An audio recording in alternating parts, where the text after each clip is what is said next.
जय कृष्ण गोविंद हरे मुरारी, हे नाथ नारायण वासुदेवा। राधे कृष्ण राधे कृष्ण, राधे राधे राधे कृष्ण।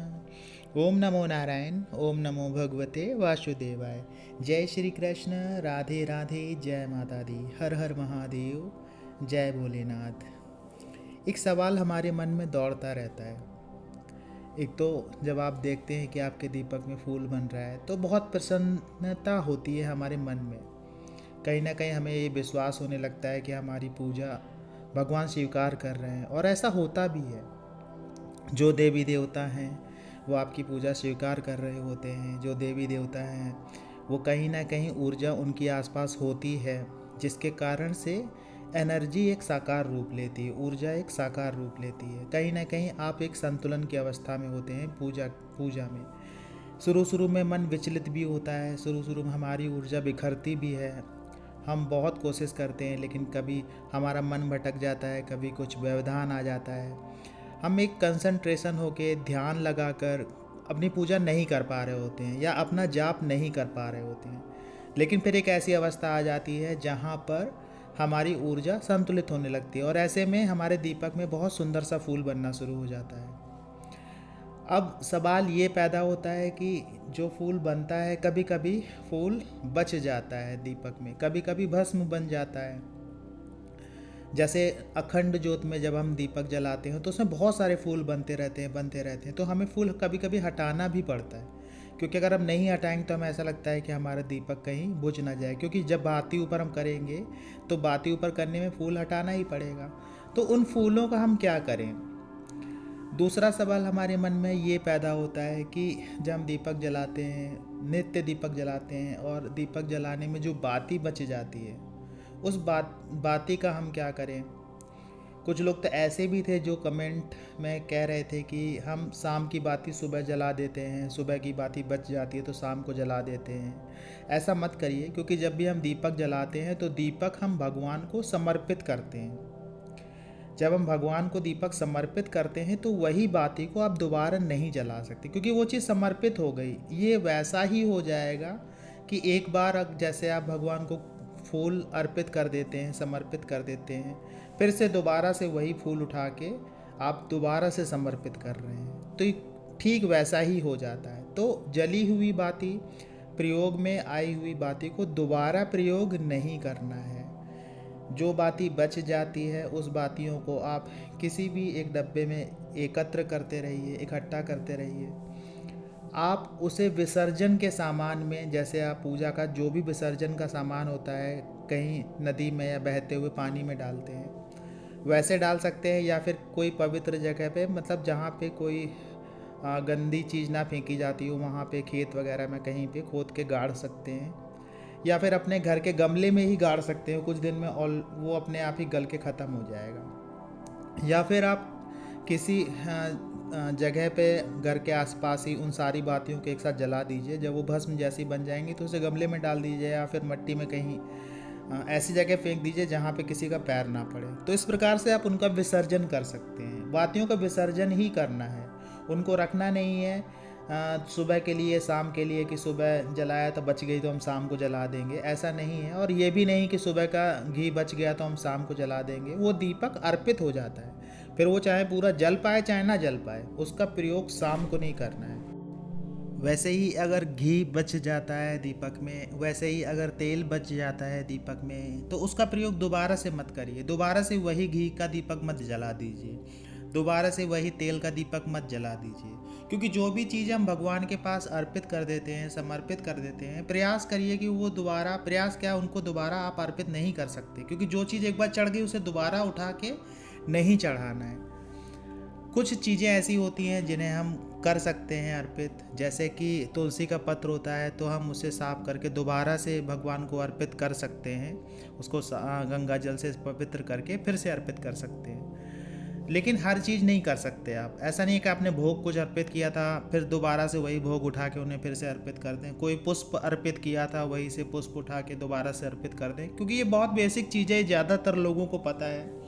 ऐसा नहीं है कि कुछ लोग नहीं जानते। हाँ, दीपक की बाती के बारे में कुछ लोगों को थोड़ा सा कन्फ्यूजन था कि शाम को हम अगर बाती बच जाती तो सुबह जला सकते हैं कि नहीं, बचे हुए तेल का प्रयोग कर सकते हैं कि नहीं, बचे हुए घी का प्रयोग दोबारा से जलाने में कर सकते हैं कि नहीं, वो चीज़ें आपकी क्लियर हो गई होंगी।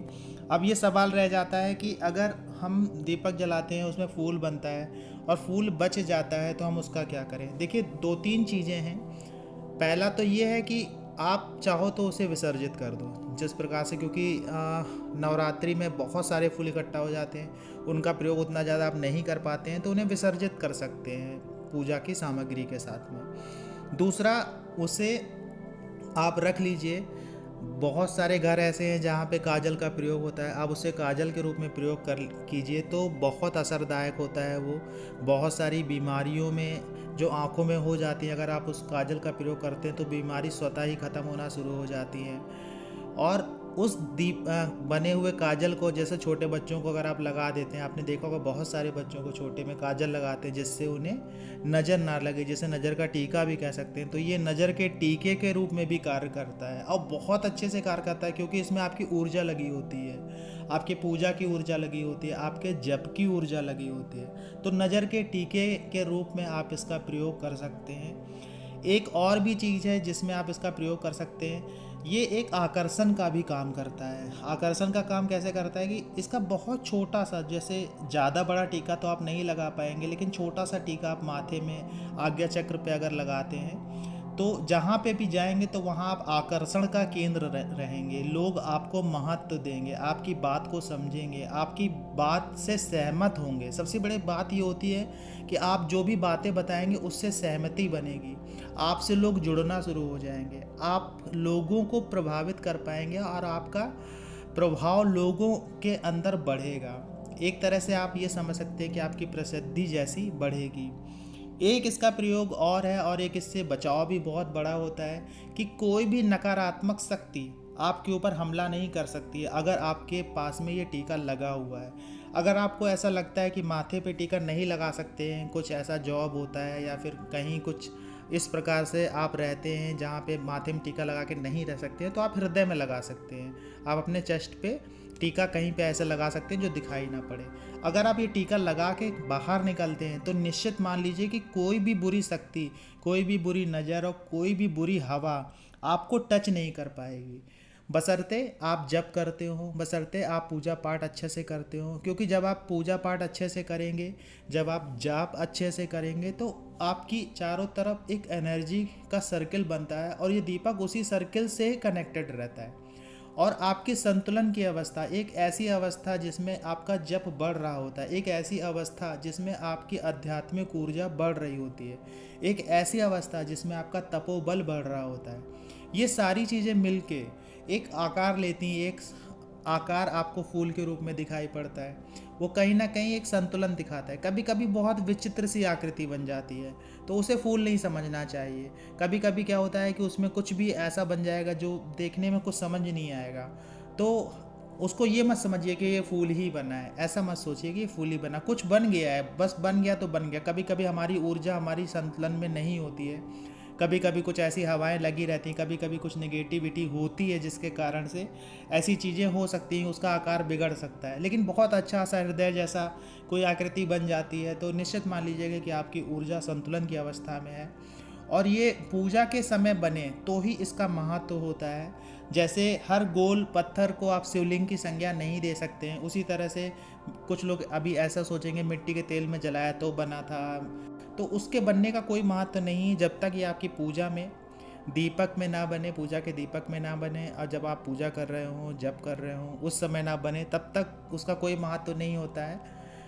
जिस प्रकार से जगह का महत्व होता है, स्थान का महत्व होता है, देवी देवताओं का महत्व होता है, उसी प्रकार से हर तरह का महत्व होता है। इसका अर्थ गलत रूप में नहीं निकालना चाहिए।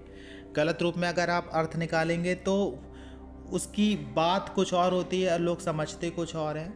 इसलिए आपको सकारात्मक ही सोचना चाहिए। और वैसे भी जो पूजा पाठ करते हैं, जो भगवान का जाप करते हैं, मंत्रों का जाप करते हैं, उनके अंदर एक विश्वास अटूट होता है भगवान के प्रति। और विश्वास ही एक ऐसी शक्ति होती है जो आपको देवी देवताओं से जोड़ती है, क्योंकि अगर आपके अंदर विश्वास नहीं होगा तो आप देवी देवताओं से जुड़ नहीं पाएंगे।